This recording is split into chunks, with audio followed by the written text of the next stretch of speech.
અહીંયા હું લખું છું કે જે પાવરના બે ઘટક, પ્રવાહના બે ઘટક આવશે.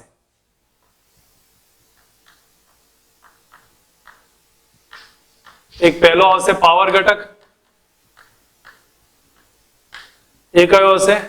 I cos phi. અને બીજો આવશે વોટલેસ ઘટક, I sin phi હશે. તો આપણા માટે વોટલેસ ઘટકની વાત થતી હશે તો એ વખતે આપણે આ પ્રમાણે ફાઇન્ડ કરી શકીએ છીએ. બીજી વસ્તુ, વોટલેસ ઘટકમાં આ કન્ડિશન હશે, તમને લોકોને ધ્યાન પર હોવું જોઈએ. સમજો કે નોર્મલ I આ ડાયરેક્શનમાં હોય, આ ખૂણો phi હશે, આ V હતો, અને તો આ I cos phi થાય અને આ કયો થઈ જશે? I sin phi. બેટર છે બેલેન્સના આધારે તમે લોકો આકૃતિ નોટ કરી અને ધ્યાન પર રાખી શકો છો. વોટલેસ ઘટક વખતે પાવર કેટલો હોય? 0 હોય. વોટલેસ ઘટકમાં પાવર કેટલો થઈ જશે? 0 હશે. અને આમાં પાવર ઘટકમાં પાવર તમને ખ્યાલ હશે, P બરાબર VI cos phi થાય, એટલો પાવર આવશે. આનો પાવર આટલો છે, આમાં આ રીતે જોવા મળશે. નોટ કરી લો આટલું, પછી ચોક કોઇલ વિશે લખાવું છું.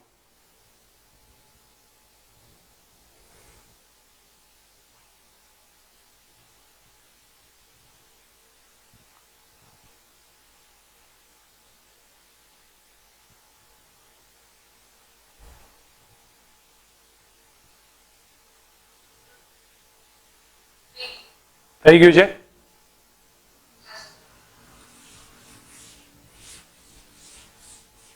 હવે ટોપિક આવશે ચોક કોઇલ નો.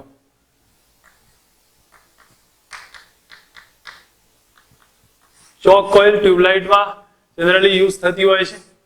આ જે ટ્યુબલાઇટ હોય છે એને આપણે અહીંયા કનેક્ટ કરીએ તો અહીંયા એક સ્ટાર્ટર એડજસ્ટ કર્યું હોય છે. સ્ટાર્ટર આ રીતે પેરેલલમાં કનેક્ટ કર્યું હોય છે. એની સાથે અહીં એસી પ્રાપ્તિ સ્થાન અને એક ઇન્ડક્ટર એડજસ્ટ કરેલું હોય છે શ્રેણીમાં. આ રીતની કન્ડિશન હોય. આને આપણે ચોક કહેવામાં આવે છે. બરોબર? આ ચોક હશે, આ ટ્યુબલાઇટ છે, આ સ્ટાર્ટર છે, આ સિચ્યુએશન હશે.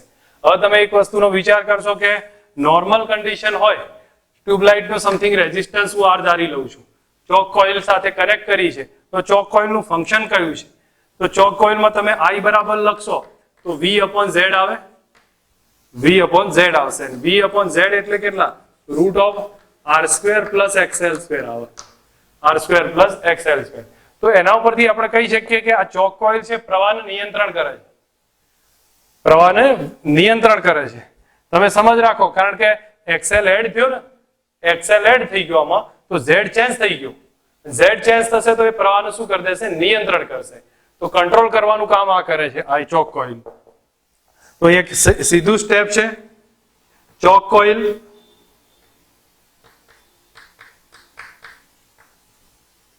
પ્રવાહનો વ્યય કર્યા વગર, પાવરનો, પ્રવાહનો નહીં, પાવરનો વ્યય કર્યા વગર પ્રવાહનું નિયંત્રણ કરે છે. યાદ રાખજો, ચોક કોઇલ શું કરશે? પાવરનો વ્યય કર્યા વગર પ્રવાહનું નિયંત્રણ કરશે. ઓકે, તો હવે આપણને આના ઉપરથી આ બે સેન્ટેન્સ સીધા સમજ આવવા જો. પછી એની ડેપ્થ તમે લખો અલગ વસ્તુ છે. ઘણી જગ્યાએ બહુ વધારે પડતું લખેલું હોય છે, એવી એ જરૂર નહીં પડે. કોન્સેપ્ટ આટલો હશે એનો, આનાથી વધારે કંઈ આની અંદર ડેપ્થમાં ડિટેલ છે નહીં. તમે નોટ કરી રખાય, પછી આપણે એક પછી એક આગળ ક્વેશ્ચન સમજતા જઈશું તો વધારે ક્લિયર થશે.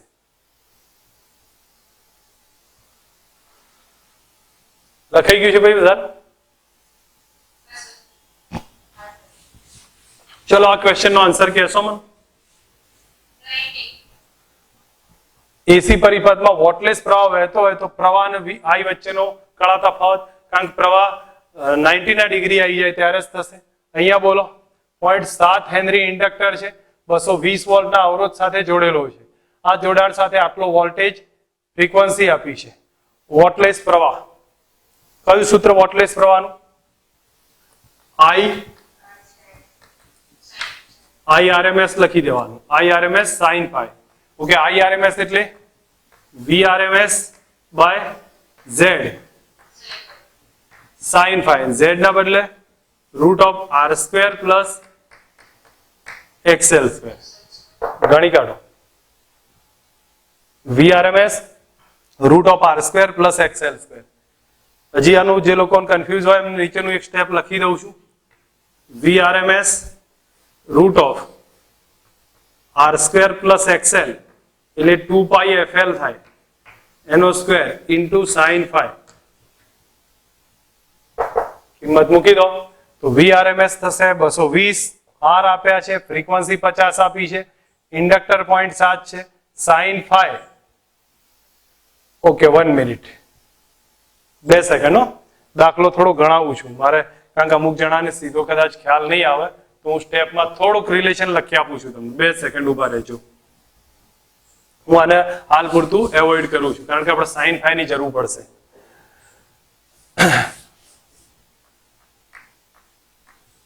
IRMS sin phi થશે. હવે આપણે cos phi બરાબર કેટલા લખીએ છીએ? R/Z લખીએ છીએ. થોડીક સમજ રાખશો તો ક્લિયર થશે.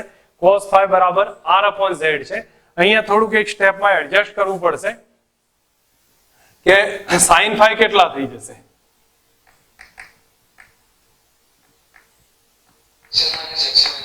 XL/Z થશે કારણ કે અહીંયા તો XL જ છે ને. હા, તો ધ્યાન રાખો આ કઈ કન્ડિશનમાં બન્યું છે એ બી તમને કહું છું.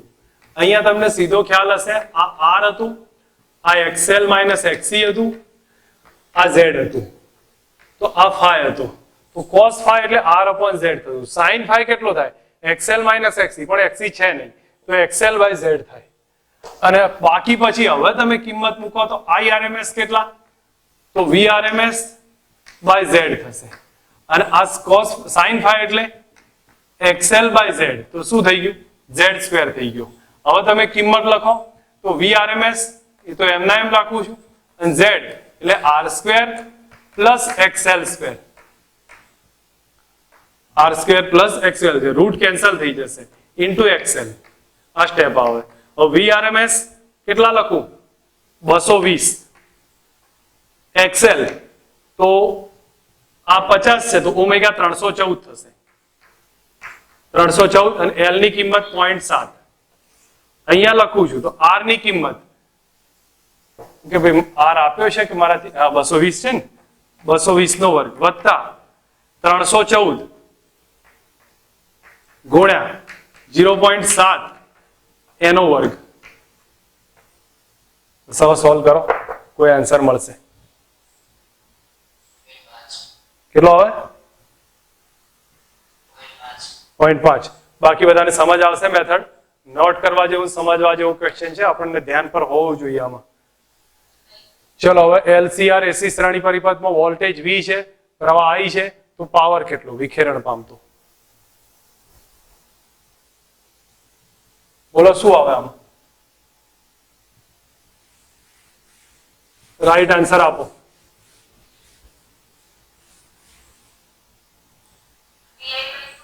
એક પણ નહીં, કારણ કે પાવર ફેક્ટર ઉપર ડિપેન્ડ થાય. કોઈ પણ ના આવે. બરોબર છે?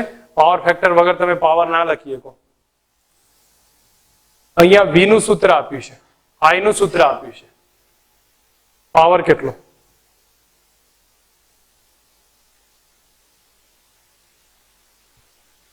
પેલા કળા તફાવત ચેક કરો. આ ઓમેગા ટી, આ π/2, તો પાવર નું સૂત્ર VI cos phi અને cos π/2 કરો 0 થઈ જાય. બરોબર? હવે અહીંયા પાવર માંગ્યો છે V ના I. તમે આમાં VI cos phi વાસ્તવમાં મેક્સિમમ લખું તો /2 કરીશ. પાવરના 4-5 સૂત્ર હતા, બધા મોઢે હોવા જોઈએ, એના સિવાય કામ નહીં ચાલે. જે હું અહીંયા લખી દઉં છું. કયા હતા? એક તો VRMS, IRMS, cos phi. એક આ હતું, બીજું હતું IRMS² into R.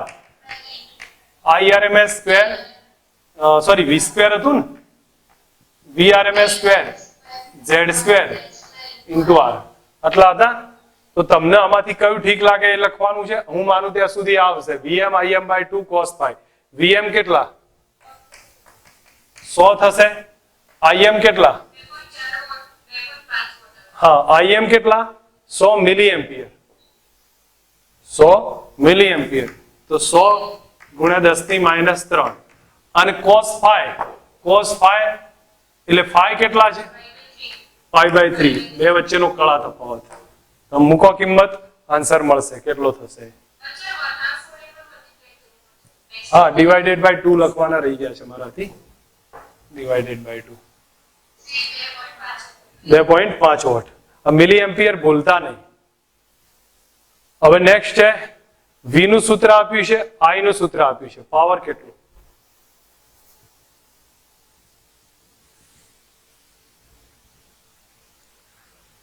આ cos માં આપ્યું છે આ sin માં આપ્યું છે કળા તફાવત કેટલો થાય π/2 થાય કળા તફાવત π/2 તો π/2 કરો તો cos π/2 0 આવશે આન્સર ચલો આમાં પાવર ફેક્ટર કેટલો cos phi બરાબર r/z z થાય r² +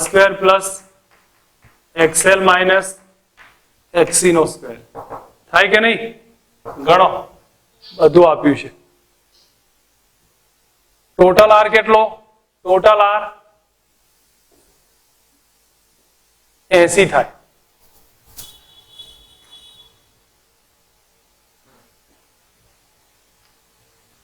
r 80 છે xl અને xc એ બંને આપેલા છે તો કિંમત મૂકો જવાબ આવશે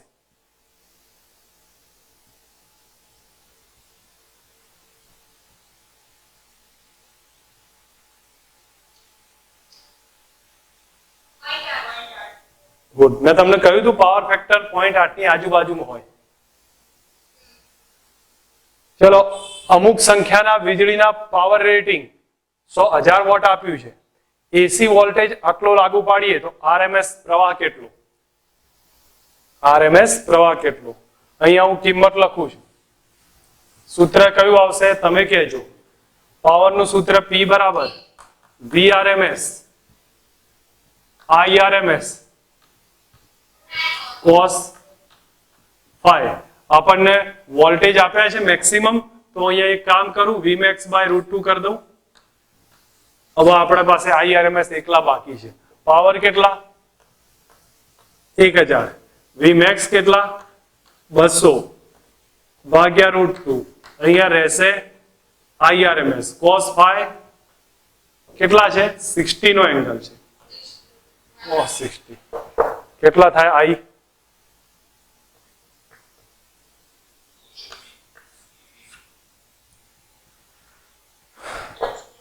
10√2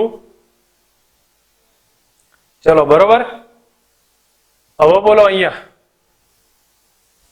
આ શું કીધું છે ગૂંચળામાં પ્રવાહનું મૂલ્ય અડધું કરવામાં આવે તો સંગ્રહિત ઉર્જા પહેલા કરતા કેટલી થાય કારણ ગૂંચળું છે ગૂંચળામાં ઉર્જાનું સૂત્ર 1/2 LI² આવે ગૂંચળામાં ઉર્જાનું સૂત્ર કયું આવે 1/2 LI² તો U બરાબર 1/2 LI² જો પ્રવાહ અડધો કરો તો ચોથા ભાગની થાય કેટલી થાય 1/4 થશે બોલો માત્ર કેપેસિટરમાં પાવર વે 0 કેમ આટલું બધું વિચારો છો RLC અવરોધ 5 રિએક્ટન્સ 5 તો પાવર ફેક્ટર કેટલો cos phi બરાબર R/Z થાય 1/√2 થાય એટલે કારણ કયું સૂત્ર R અને ડિવાઇડેડ બાય √r² + xl² બે સરખા છે ને તો કેટલા આવે આ ઉપરનો 5 નીચે 5√2 ઓકે બરોબર અને તમને ઇમ્પેડન્સ કહી દે તો ઇમ્પેડન્સ 5 ઓહ્મ કે તો કેટલો આવે તો 1 થાય કારણ કે Z 1 કરના 5 કર નાખ્યો તો આ ભાગ્યા 5 કરીએ તો 1 થશે ચલો આમાં પાવર ફેક્ટર કેટલો અનુનાદ સમય 1 આવે રિલેશન સમજ આવી જો હા તો અનુનાદ સમય પાવર ફેક્ટર 1 હશે ઓકે અહીંયા બતાવ્યું છે XL 3R છે XL 3R છે R અવરોધ છે XC R છે તો ઓકે, એક મિનિટ, અહીંયા શું કહ્યું છે, એક LR પરિપથમાં XL બરાબર 3R છે અને R પરિપથનો અવરોધ છે. હવે એમાં XC બરાબર R ઉમેરવામાં આવે તો નવા અને જૂના પાવર ફેક્ટરનો ગુણોત્તર કેટલો? 2 મિનિટનો સમય આપું છું, ગણો. બાકીનાઓનું ગણાઈશ પછી, અત્યારે હાલ પહેલા તમે ટ્રાય કરો.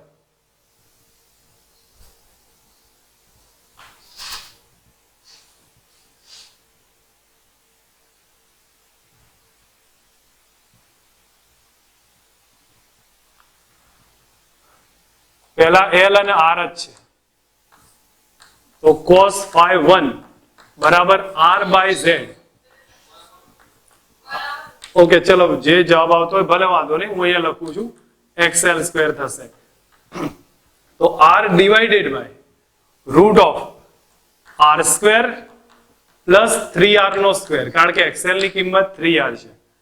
તો આનો આન્સર થઈ જશે આ 3 નો 9 વત્તા 10 થશે, તો R બાય રૂટ 10 થાય. સોરી, 1 બાય રૂટ 10, કારણ કે R કેન્સલ થઈ જશે ને 1 બાય રૂટ 10 આવશે. RLC માટે નવો પરિપથ થયો, તો cos phi 2 બરાબર R upon Z છે. Z કેટલો થયો? R square plus XL minus XC નો હોલ સ્ક્વેર. અહીંયા થયો R route of R square plus XL minus XC. XL 3R minus R અને એનો હોલ સ્ક્વેર. આનું સાદું રૂપ આપો તો આ થઈ જશે 2 થશે, 2 નો વર્ગ 4 વત્તા 1 એટલે તો cos phi બરાબર R બાય રૂટ 5 થાય, સોરી 1 upon રૂટ 5, અને 2 નો રેશિયો લઈ લો તો 1 upon રૂટ 2 આવશે. તમને લોકોને સમજ આવી જો બસ આ ક્વેશ્ચનની વેરિએશન કઈ રીતે સોલ્વ થાય છે.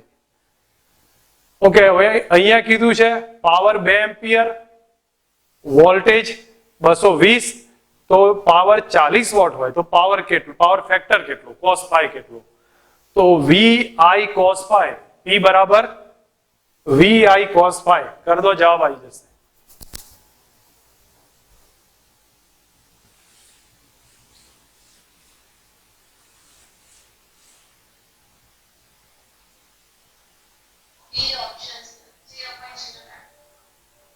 .09 આવે છે પાવર ફેક્ટર.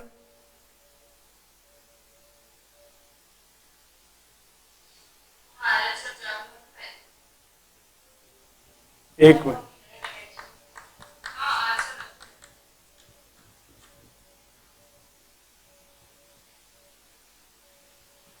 પાવર 40 વોટ છે, 2 ગુણ્યા 220, 0.09 આવશે. કોઈ વાંધો નહીં, ચલો, એમને આપે છે તો એ પ્રમાણે રાખો. હવે બીજું છે, પરિપથમાં L આત્મપ્રેરકત્વ ધરાવતા ગૂંચળાનો ઇન્ડક્ટિવ રિએક્ટન્સ XL છે, પ્રવાહ I છે. સુપર કંડક્ટરમાંથી બનાવેલું હોય તો ગૂંચળામાં પાવર વ્યયનું મૂલ્ય કેટલું થાય?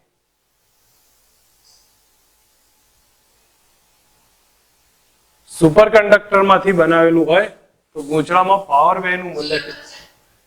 કારણ સુપર કંડક્ટરની મ્યુઆર કેટલી? યાદ આવતું હોય તો બોલે.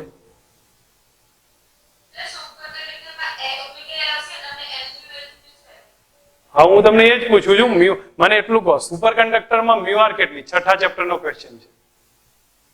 કાયમ -1 થાય સુપર કંડક્ટરની, તો મ્યુઆર કેટલો? 1 પ્લસ કાયમ 0 થાય. સુપર કંડક્ટરમાં મ્યુઆર 0 થાય, તો L બરાબર કયું સૂત્ર? મ્યુઆર μ0 n square A upon L. હવે આ 0 તો L એ 0 થયું. L 0 થયો તો પાવરનું વેવ થતા પાવરનું મૂલ્ય, ટૂંકમાં પાવર P બરાબર VRMS IRMS cos phi કેટલો થાય? L 0 છે તો કયો આવે? I સ્ક્વેર ઇન્ટુ R આવશે, I સ્ક્વેર XL આવે, 0 આવશે. XL 0 થશે, બોલો, અને XL 0 થયો તો માત્ર ઇન્ડક્ટર છે ને એમ જ એક્સએલ 0 થઈ જાય તો પાવર બી કેટલો હશે? 0 જ હશે. કોન્સેપ્ટ વાળા ક્વેશ્ચન છે, સમજવાના છે. ક્લિયર રાખો, થોડોક સમજ રાખશો તો તમને અંદાજ આવતો જ હશે. અહીં પાવરનું સૂત્ર બોલો. પાવરનું સૂત્ર આ 5 સૂત્રોમાંથી જ ક્યાંક આપેલું છે, 4 સૂત્રોમાંથી, પણ થોડું વેરિએશન કર્યું છે.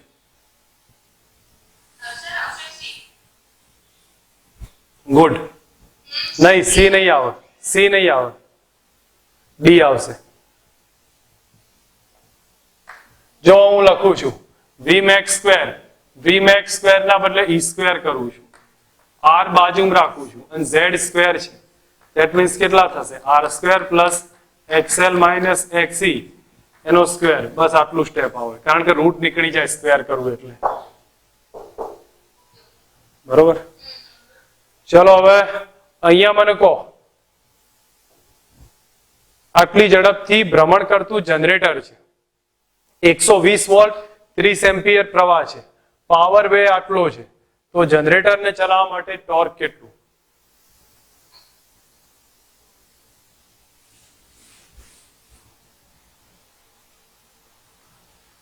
પાવરનું સૂત્ર કેટલું થાય? P બરાબર FV થાય. તો P બરાબર F ના બદલે ટાઉ કરું, V ના બદલે ઓમેગા કરું, તો પાવર છે 400 બરાબર ટાઉ અને ઓમેગા કેટલા? 1200 રિવોલ્યુશન પર. ઓકે, આ તો ફ્રીક્વન્સી છે. 40 પાઈ થાય ઓમેગા, 40 પાઈ થઈ જશે. તો ટાઉ કેટલો છે જોઈ લો.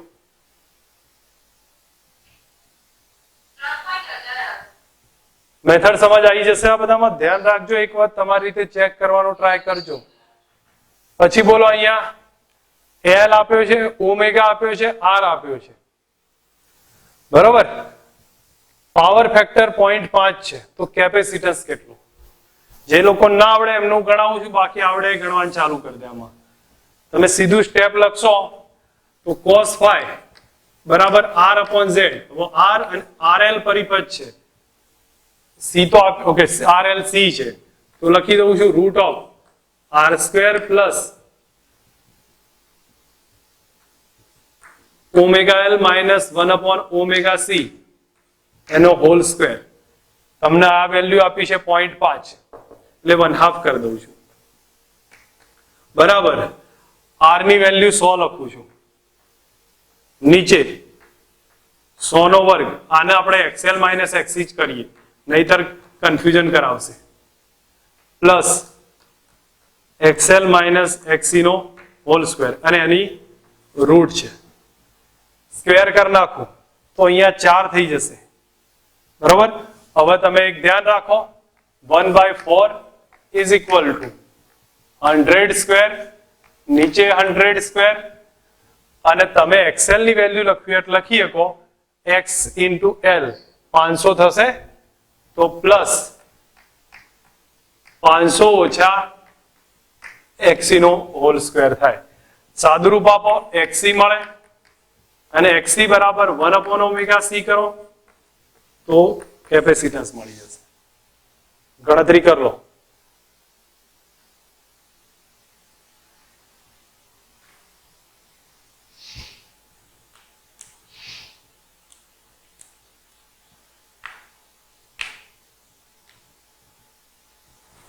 સમથિંગ આવી જશે આન્સર.